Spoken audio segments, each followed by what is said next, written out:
Hey, it's just a day, um, February 9th. Trump renamed the Gulf of Mexico as the Gulf of America, as he has been saying. Now I'm asking, is it acceptable that Trump has the powers to rename the Gulf of Mexico? He did that, said that today, as the president, honored to recognize February 9th, 2025 as the first ever Gulf of Mexico. He, he did go on to say that on January 20th, I signed an executive order restoring the names to honor the American greatness. Among other actions, that executive order required the Secretary of the Interior, acting pursuant to 43 U.S.C. 364 through 364F, to take all appropriate action to rename as the Gulf of Mexico the U.S. continental shelf area bounded on the northeast, northwest, the state of Texas, Louisiana, Mississippi, Alabama, Florida, and extending to the seaward boundary with Mexico and Cuba in the area formerly named as the Gulf of Mexico. I took this action in part because, as stated in that order, the area formerly known as the Gulf of Mexico has long been an integral asset to our once burgeoning nation and has remained an indelible part of America. And today I'm making the first visit to the Gulf of America since it is renaming.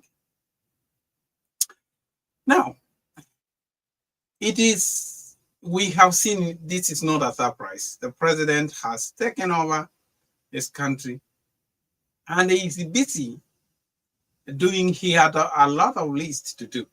And one of these things, when he was asked during the campaign that he is going to implement Project 25, and that's exactly the things which were in there. Now, looking at these and Trump, is it really true that he has the powers to name unilaterally to name the Gulf of Mexico? This country has a procedure, and one of it, we have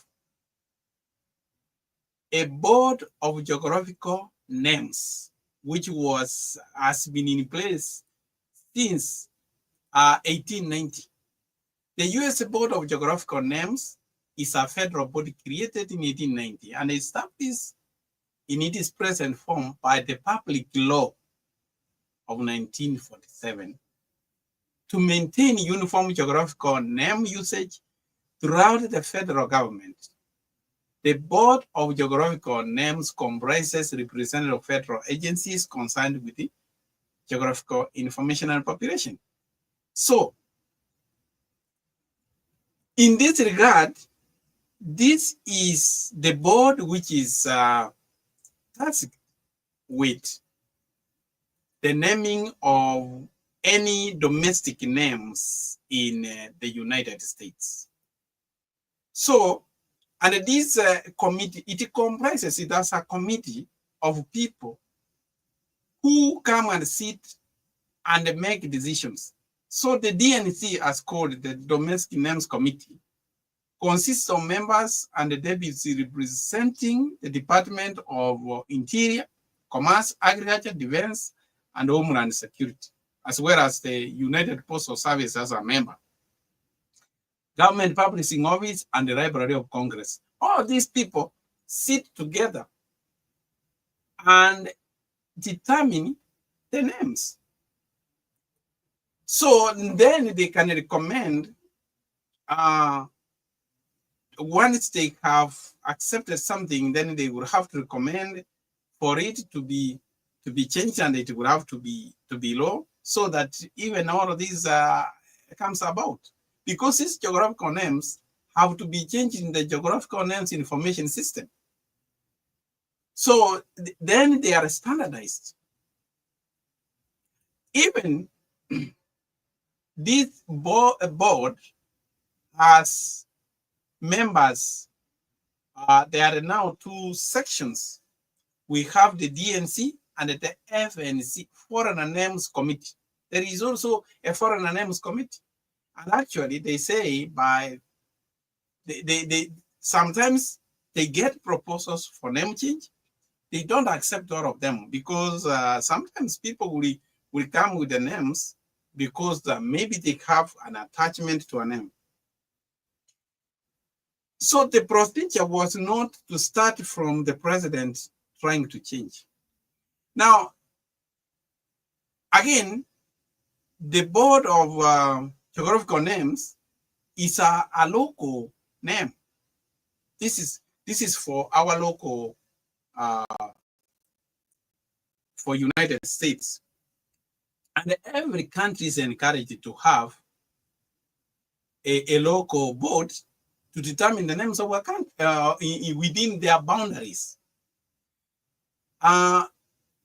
Many countries have that. If you can see, there is a geographical names authority in every country. By 2016, those who are in green, they have.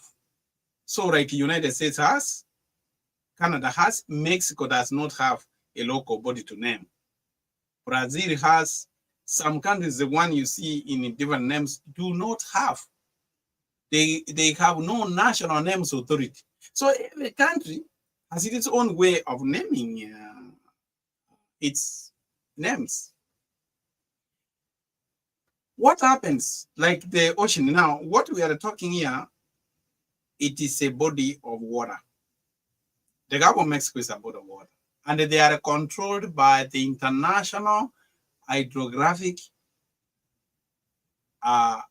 Organization. This is the one which is responsible for naming and making sure the landmarks in the water or the seas, oceans. So probably this is the body which, if Trump wanted, he had to make his proposal to this body to change the name. But now, doing it unilaterally, it could please him that he has changed it. But the international community cannot recognize it. And that one is not a big deal. There are even some regions which still have two names. Every country, as Mexico would call it the Gulf of Mexico. America would call it the Gulf of America. Who cares? All of them refer to the same thing. We have had all of these rivers, sometimes like the river, Rio Grande River. The Mexicans have their own Mexican name they are calling it. We are calling it Rio Grande, and they are calling it the other name. And it's not a big deal. But why is it so much that he wants to change? Even that, other than that, we also have another body. We call it the United Nations Group of Experts on Geographical Names.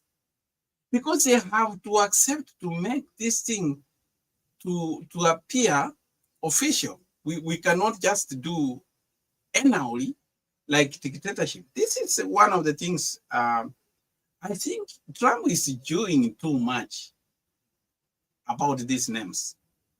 And this is one of the qualities of a person who is actually a dictator, because he's dictating the names, and he wants people just to follow. Renaming the Gulf of Mexico. This reminds me of other people who have done this unilaterally, and they have named lakes.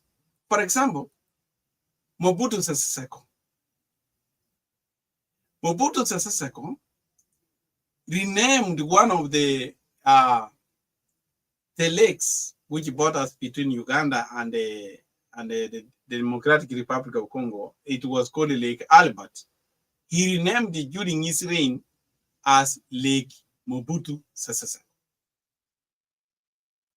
Idi Amin Dada also named Lake Edward. So you can see Lake Edward was named as Lake Idi Amin Dada in 1973, and Lake Albert was named Lake Mobutu Sese Seko. What happened? During therein, they named it. Who changed the names? They did. But when they left office, all was forgotten about it. It is hard to compare that country to United States. United States of America had set up at standard in 1890. So they made these rules. They were in the books by 1890.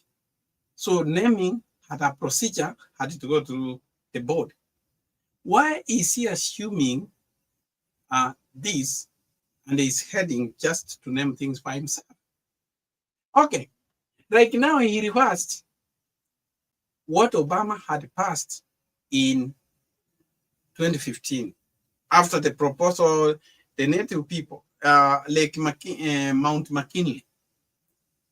So we had why the name of Alaska Peak changed from Mount McKinley to Denali, Mount Denali, because this is a mountain. This mountain is in Alaska. So, Mount McKinley was named when an explorer, a gold prospector, went and saw how that mountain was stood. He named it and they call it Lake Mount McKinley, because that was the time McKinley, in honor of McKinley, who was been nominated as a presidential candidate in 1896. So he named it. It was an idea of one person because he had written about it on his article. And generally it was accepted, but the local people wanted it to call it Denali, which means the great one. So this went for a long time. And the local people had been fighting. They had sent proposal, they wanted it named. So it went to the committee, and the interior minister had recommended for it to change. And then President Obama signed an order to change it. But now, when he came back to office, he has decided to change it back to to Mount McKinley. I didn't think it was ever done for any reason, because it was a proposal. So Trump is chewing too much. He needs to slow down. He had promised the people of this country that he had a lot to do to cut inflation and other things. But I think of what are the names? Yes, he has changed the Gulf of America. Is it going to change? Is it going to feed the people of America? Does anything change? What is in Ananaim anyway? It can go and have Gulf of America and the Gulf of Mexico. It does not change the position. It does not add anything.